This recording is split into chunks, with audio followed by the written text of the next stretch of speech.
This documentary is based on a publicly available judgment of the High Court of Kenya. Events are presented from the court record and other cited public sources. Some personal names, including the accused and her children, have been changed to protect the privacy of surviving family members, while the factual findings and the sequence of events remain faithful to the court record. Any dramatized scenes or descriptive language are intended to illustrate proceedings and are not verbatim findings of the court.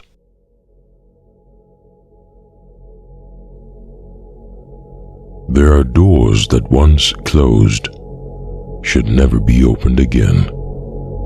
But some people don't see a closed door. They see a challenge. A courtroom doesn't deal in feelings.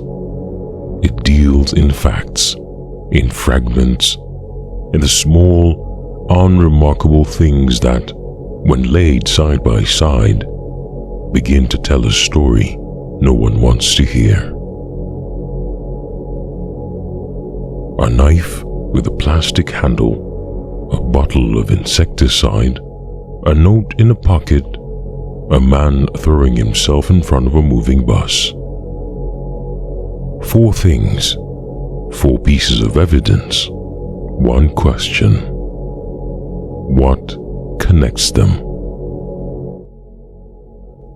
The Kenyan courts would spend more than 4 years trying to answer that question.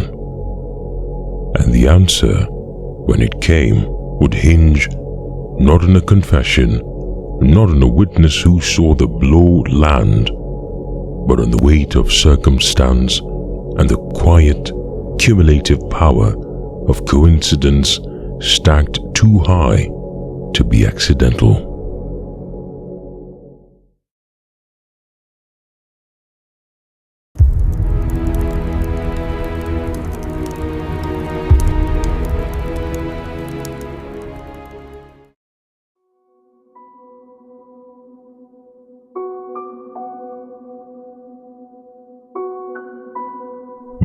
Dogo Estate, Nairobi, May 2004. A place of narrow streets and close neighbors, where everyone knows everyone's business or thinks they do. Grace Wanjiku lived here with her father, Robert, and her brothers. She was 21 years old, a student at Nairobi Technical Training Institute on Park Road. Her classmates called her Gigi. She was, by all accounts, unremarkable in the best way, a young woman going about the ordinary business of becoming an adult.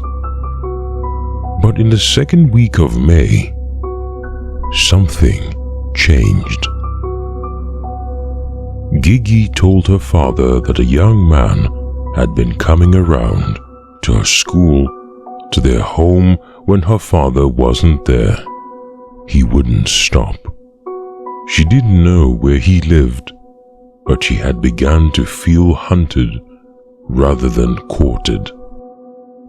Robert Wanjiku, father to a daughter who was afraid, did what any parent might do. He didn't wait. He didn't call the police. He went looking. On the night of the 13th of May, Robert woke his son, and together with Gigi, they went door to door. Neighbors joined the search. Finally, they found a house in Baba Dogo Estate, the home of a young man named Michael Kiptor. Living there with him, his younger brother. That younger brother's name was Daniel Kiptor. He was 24.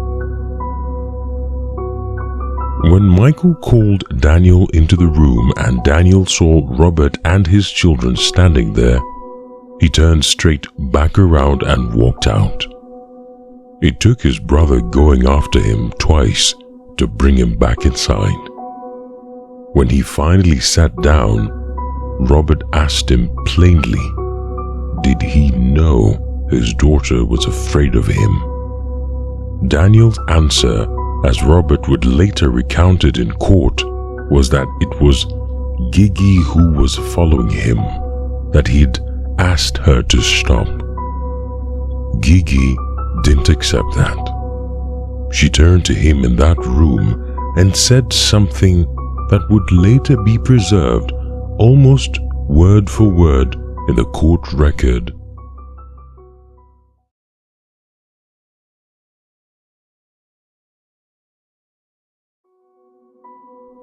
Daniel went quiet. Then he got up, agitated, and stormed out. His brother Michael made a promise that night, as the older sibling, as the one responsible for him, that he'd sort the matter out. Everyone went home believing something had been settled. It hadn't. The next morning at 6 a.m., there was a knock at Robert's door. It was Daniel. In Swahili, he said only,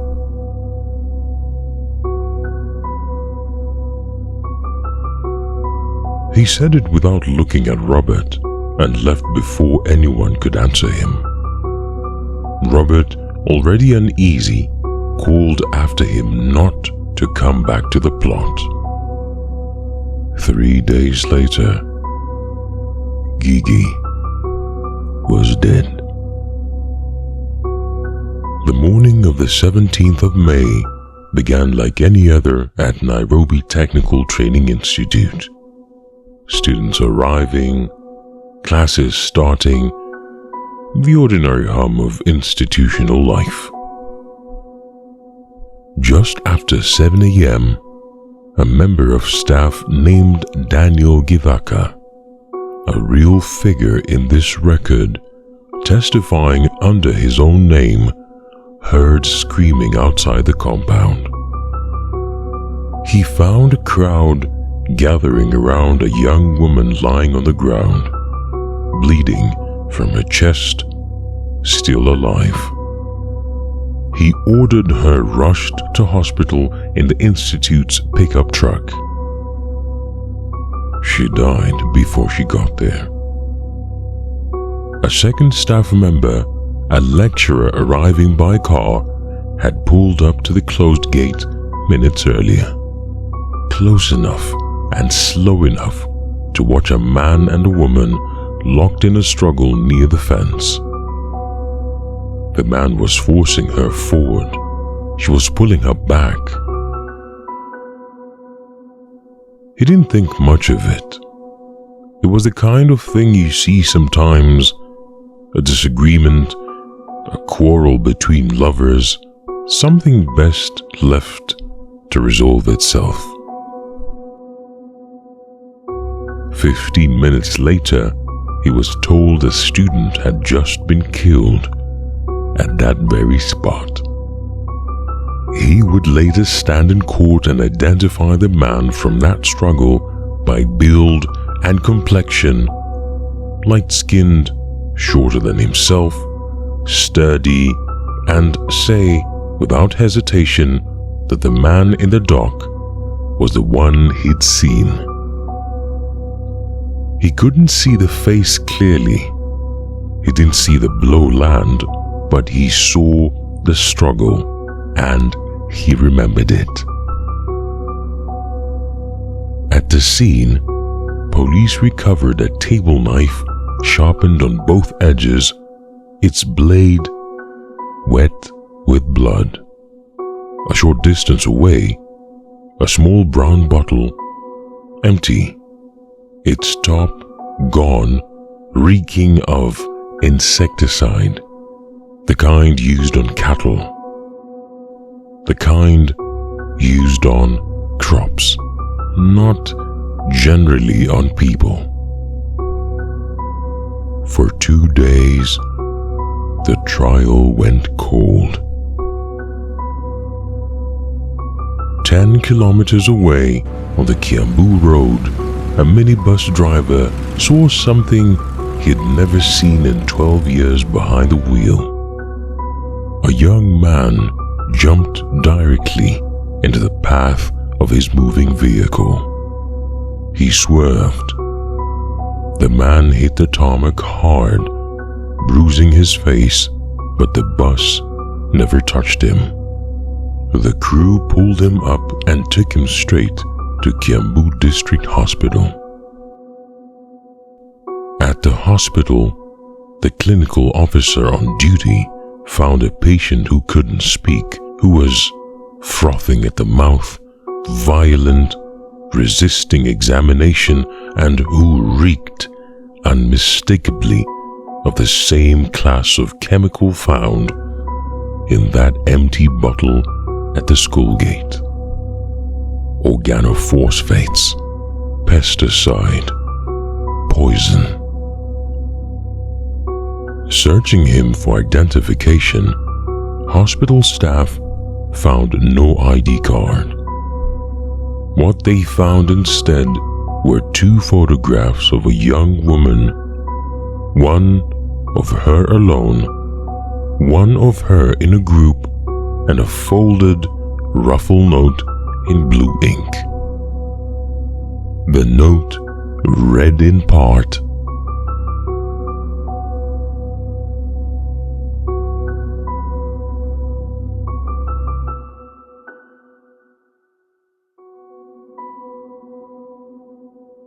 Eliza. It would take the investigating officers days to learn that this was the name Gigi went by among her classmates. The man could not be identified by name. He was logged simply as a patient under treatment for organophosphate poisoning. It would be almost a week before police made the connection between the unnamed man at Kiambu District Hospital and the still unsolved stabbing outside a technical college in Nairobi.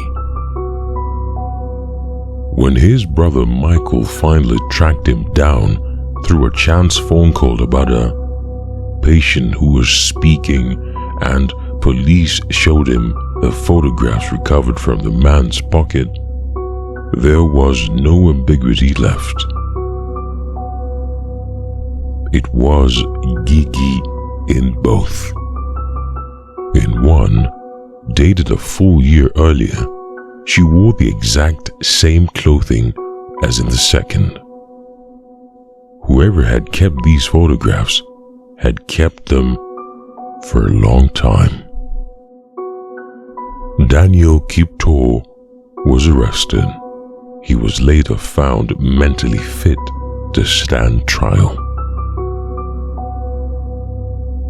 The trial opened before Justice J.B. Ojwang at the High Court in Nairobi in 2006. It would run with interruptions for nearly 2 years. 12 witnesses were called for the prosecution.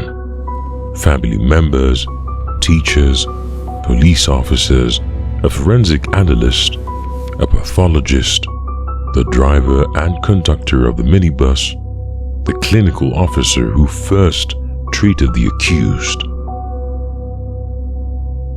Each piece of evidence, each witness, each testimony built on the last. Forensic analysis on the recovered knife matched the blood on its blade to Grace Wanjiku. The pathologist's finding was a single, decisive stab wound to the neck, one that severed a major vessel and reached to the lung. Death, she testified, would have come from severe hemorrhage. For the defense, Mr. Kanyangi argued that no single witness had actually seen who wielded the knife, that the bottle of poison could have simply been rubbish lying at the scene, that the note was never examined by a handwriting expert, that this client's injuries came from being struck by a vehicle, not from any confession of guilt. He also argued the accused had been held in custody longer than the Constitution allowed before being formally charged. For the prosecution, Ms. Wafula laid out the sequence: the threats reported 4 days earlier, the struggle witnessed at the gate, the flight to Kiambu, the poisoning, the photographs, the note. Each piece occurring within hours of the last, each pointing the same direction. In his judgment, Justice Ojwang wrote that this was a case built on two things: one credible eyewitness to the struggle itself, and a chain of circumstantial evidence so close in time and so tightly interlocking that, in his words, it carried what he called unquestionable probative force.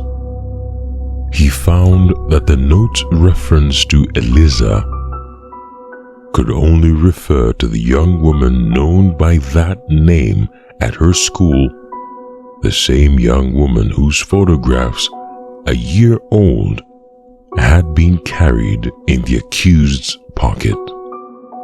He found the sequence of events in the days before the killing showed not confusion, but what the prosecution had called careful planning and premeditation.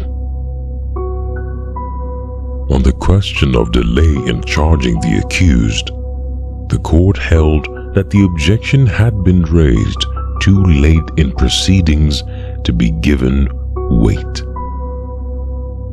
On the 27th of November 2008, more than 4 years after Grace Wanjiku died outside her school gate, Justice B. Ojwang delivered his verdict: guilty of murder as charged. The sentence handed down was death, the mandatory penalty under Kenyan law at the time for that offense.